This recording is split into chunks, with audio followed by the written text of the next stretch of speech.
శ్రీకాకుళం జిల్లా వెలమ సంక్షేమ సంఘం తరపున మాజీ మంత్రివర్యులు గుండా అప్పల సూర్యనారాయణ గారి సంతాప సభ ఏర్పాటు చేశారు. అప్పల సూర్యనారాయణ గారి చిత్రపటానికి పలువురు పెద్దలు పుష్పాంజలి ఘటించారు. పలువురు వక్తలు మాట్లాడుతూ నిజాయితీ గల రాజకీయమే తన జీవిత ధ్యేయంగా భావించి ప్రజాసేవకు అంకితమైన జీవితం గడిపిన నాయకుడు గుండా అప్పల సూర్యనారాయణ అని కొనియాడారు. చిన్న స్థాయి పదవితో రాజకీయ ప్రస్థానాన్ని ప్రారంభించి నిరంతర కృషి, అచంచల నిబద్ధతో మంత్రిస్థాయి వరకు ఎదగటం ఆయన అంకిత భావానికి నిదర్శనమని అన్నారు.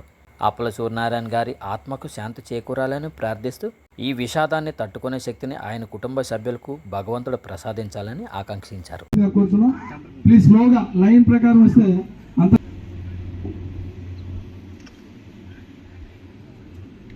ఒక్కొక్కరు పూలతో నివాళులు అతను గురించి చెప్పడానికి ఇంకా వ్యక్తిగతమైన చాలా అంశాలు ఉన్నాయి. చాలా రకాల అభివృద్ధి పెద్దగా ప్రచారం చేసుకునేవాడు కాదు. చేసిన అభివృద్ధి కార్యక్రమాలు కూడా.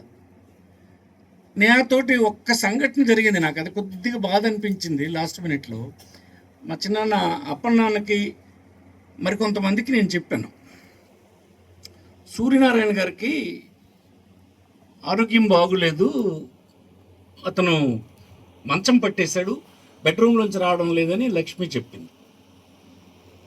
చాలా మానసికంగా కుంగిపోతున్నాడని మన నాగేశ్వరరావు లాంటి వాళ్ళు వచ్చి చెప్పారు. కలుస్తున్న వీళ్ళందరూ కూడా నాతో అతనికి చూడడానికి వెళ్ళి వచ్చిన వాళ్ళు కూడా చెప్పారు. అతన్ని గుర్తించలేదు మనం, అతని క్యారెక్టర్ని గుర్తించలేదు సమాజం, అతని క్యారెక్టర్ని గుర్తించవలసిన వాళ్ళు గుర్తించలేదు అనే ఆవేదన అతనికి ఉంది అనేటువంటి భావన వచ్చినప్పుడు నేను కొంతమందితో మాట్లాడాను. మన రెడ్ క్రాస్ సెక్రటరీ అందోరపు సూరిబాబు గారు, అప్పన్నాన్న గారు ఇక్కడ ఉన్నారు, అప్పన్నాన్న, ఇట్లాంటి కొంతమందితో మాట్లాడాను. మా వాళ్ళతో కూడా మాట్లాడాను, మా అంబటి శ్రేణు ఇట్లాంటి వాళ్ళతో మాట్లాడాను. ఒరే, ఒక సమావేశం ఏర్పాటు చేద్దాం, అన్ని పార్టీలకి పిలుద్దాము, నిజాయితీగా అతను జీవితం గడిపినందుకు అతను మనం సన్మానం చేసేద్దాం రా, చేస్తే ఆయనకు సాటిస్ఫాక్షన్ ఉంటుంది. ఎవరికైనా జీవితం అంతా నిస్వార్థంగా పనిచేసిన తర్వాత గుర్తించలేదు అనే ఒక భావన ఉంటే అది కాదు అన్న విషయం ఆయనకి తెలియజేస్తే అతను దీంట్లోంచి ఆ మూడ్లోంచి బయటకు వస్తాడేమో, ప్రయత్నం చేద్దామని అనుకుని ఈ 10 రోజుల్లోన ఇంకొక 10 రోజుల టైం ఉంటే ఆ కార్యక్రమం చేయాలని మన వెంకటరావుతో కూడా మాట్లాడాను, దుప్పల వెంకటరావు గారు. అంటే ఆయన ఇక్కడే చేసేద్దాం సార్ మనం అని చెప్పి కూడా అన్నాడు. అతను హాల్లోనే చేద్దామని అందరిని పిలుద్దాం, ఆయన నిజంగా చేసిన సేవలు, అతని క్యారెక్టర్ని అక్కడ చెప్దాము, మా అందరికీ తెలుసు అది, నువ్వెందుకు అంత కుంగిపోతావు అనేటువంటి మాట చెప్దాం, అతనికి అందులోంచి బయటకు లాగాలంటే అది పనిచేస్తుందేమో, చేద్దామని అనుకున్నాం. సడన్గా జరిగిపోయింది. ఆ తర్వాత అది చేయలేకపోయినానని చాలా బాధపడ్డాను నేను. మరణం ఎవరికైనా తప్పదు, 78 సంవత్సరాలు, మరి చనిపోయే వయసు వచ్చేసింది. మన ఇండియన్ యావరేజ్ అయితే 68, 67, 69 ఇలా చనిపోతుంటాం. అతను 78. అయితే అన్ని సదుపాయాలు ఉన్నటువంటి వాడు కనుక ఇంకా మరి కొంతకాలం జీవించడానికి స్కోప్ ఉన్నటువంటి వాడు.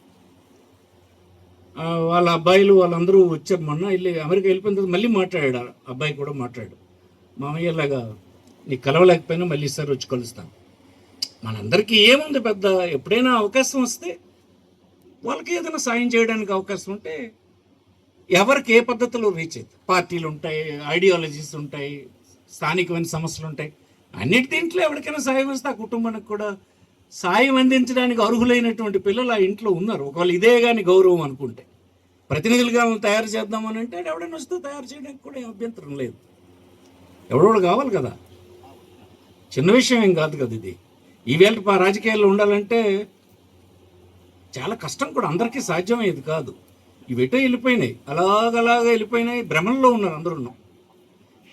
ఎమ్మెల్యేతో డబ్బు సంపాదించవచ్చు అని, సర్పంచ్ అయితే డబ్బు సంపాదించవచ్చని, ఎంపీపీ అయితే డబ్బు సంపాదించని, ఈ భ్రమలో చాలా ఎక్కువ మంది ఉన్నారు. తేలు కుట్టించిన వాళ్ళు ఎవరంటే ఆల్రెడీ పోటీ చేసిన వాడికి ఆ సంగతి తెలిసిపోయింది, ఏట్లేదు 200 సరుకు అని. ఇంట్లో డబ్బు తీసుకెళ్ళి పారేయడం, ఆ తర్వాత ఇసుక మీయడం, పేడ మీయడం, మట్టం మీయడం, అది చెట్లు దూసేయడం, అది చేసేయడం, ఇచ్చేసి ఎన్ని చేస్తే మాత్రం ఇటు ఖర్చు పెట్టి కోట్లు కలెక్షన్ అవుతుంది చెప్పండి, అవతలగా. ఇప్పుడు సర్పంచ్లో పోటీ చేసినప్పుడు కూడా నేను చెప్తున్నాను, ఊరకనే మీరు చేతులు కాల్చుకోకండి బాబు, అక్కడేట్ లేదు, ఊరకనే మీరు ఖర్చు పెట్టిన డబ్బు ఆ పంచాయతీకి ఆదాయం లేదు 5 సంవత్సరాలు. నువ్వు ఎక్కడి నుంచి వస్తావు అనుకుంటున్నావు? ఆ ఆలోచనతో ఎవరు రాజకీయాల్లోకి రాకండి. గౌరవం వస్తుంది, పర్వాలేదు, నాకు ఉంది, ఖర్చు పెట్టుకోండి. అక్కడ సంపాదించేదాన్ని సంపాదించుకోవడానికి ఇంకా మార్గాలు ఏమైనా ఉంటే గౌరవంగా చేసుకోండి. అపఖ్యాతి బాలైపోయి అది అయిపోయినప్పుడు కల్లా ఏదో అంగముండా కొడుకు ఎప్పుడు వదిలిపోతాడు రైడన్నంత భావన తెచ్చేసుకోవడం అవసరమా? కొత్త తరానికి నేను చెప్తుంది ఆ మాట. మీరు ఇంటెలిజెంట్గా నాకు ఇంటికి వచ్చిన వాళ్ళందరికీ నేను చెప్పారు, సర్పంచ్ వద్దు. అప్పుడు మాత్రం ఆడు ఊరోడు ఒప్పుకోవడం లేదు, ఆడు సెడిపోతాడు, ఆడు ఒప్పుకోడు. తర్వాత తెలుస్తుంది నీకు రాలిపండిడని ఆడంటాడు. తర్వాత ఇవన్నీ కాదురా, మీరు నా మాట వినండి, అన్ని స్టడీ చేయండి, చెడిపోయిన వాళ్ళందరూ చూడండి, అందరూ చెడిపోండి. ఎడున్న చాలా పెద్దలు ఉన్నారు మనల్ని, వీళ్ళందరూ దీంట్లో కన్నంలో చేయి పెట్టి కరిసిన వాళ్ళు. ఎవరిని అడగండి మీరు, ఎవ్వడు సంతోషంగా లేడు. రాజకీయాలు డబ్బు వైపు వెళ్ళిపోయినాయి. వెళ్ళిపోతే అందరూ సంపాదిద్దామని డబ్బు ఖర్చు పెట్టడం, సంపాదించడం, ఎంత దట్టి యాక్టివిటీ వచ్చింది. పొలిటికల్ పార్టీలు కూడా ఆ డబ్బున్నోడి వైపు పరుగులు తీస్తుంటారు. డబ్బున్నోడు ఎవడు దొరుకుతాడరా పెట్టిద్దామని. ఇలాంటి ప్రక్రియలోనే కొంతమందికి నిజాయితీగా ఉన్న నిరుత్సాహం కలుగుతుంది. ఏంటి దాన్ని ఎవరు చూడడం లేదు, గుర్తించట్లేదని. అది చూసి అప్పటిని సంతోషపెడదాం, ఆయనకు ఆ మూడ్లోంచి బయటకు తెద్దామని అనుకున్నాం, కానీ భగవంతుడు అవకాశం మనకి ఇవ్వలేదు. దురదృష్టం సాగిపోయింది.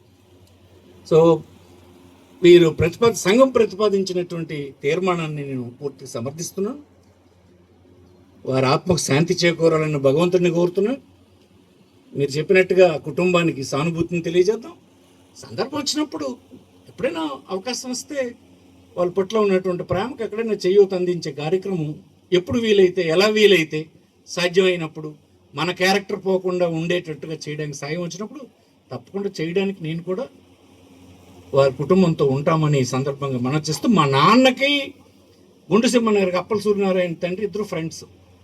ఇప్పుడే కాదు, మాకు వాళ్ళిద్దరూ ఫ్రీక్వెంట్గా కలుస్తుండేవారు. నా పిల్లనిచ్చినటువంటి మామకి మళ్ళీ అప్పల సూర్యనారాయణ తండ్రికి ఇద్దరు రోజు తప్పించి రోజు కలిసేవారు. అంత అనుబంధం ఉండేది. సూర్యనారాయణ గారు నాకంటే దాసన్నకి, నేను పోటీ చేసిన తర్వాత పూర్తిగా నాకు దూరం అయిపోయింది సూర్యనారాయణ. అగ్గి మీద గుగిలిలాగా ఉండేవాడు నా మీద. సరే, అయినా సంతోషంగానే గడిచేది. అందులో ఆయన అన్నదేంట్లో ఎక్కడ తప్పు మాటలే ఉండేవి కాదు, కానీ అలా ఉండేది, అలా సాగింది. మరి ఇలాంటి వ్యక్తి కోల్పోవడం సమాజంకి నష్టమే. 10 మందికి ధైర్యంగా ఇలా ఉండాలి, మీరు ఇలాంటి క్యారెక్టర్ కలిగి ఉండాలి, ఇది అవసరం, తర్వాత సమాజానికి ఇలాగా సేవ చేయాలి అని చెప్పేటువంటి మనిషి లేకపోవడం అనేది నష్టం. పెద్దవాడు, అందరికీ ఆదర్శంగా ఉన్నాడు, మన మధ్య లేకుండా అయినాడు. ఇది బాధాకరం. నేను ఈ తీర్మానాన్ని పూర్తిగా సమర్థిస్తూ మీ అందరూ వద్ద సెలవు తీసుకుంటున్నాను. సంఘానికి అభినందనలు. నమస్కారం. Thank you sir. ప్లీజ్ అందరూ దయించి కూర్చోవాలి. వారికి వేరే ప్రోగ్రామ్స్ ఉండడం వల్ల వెళ్ళిపోతున్నారు కాబట్టి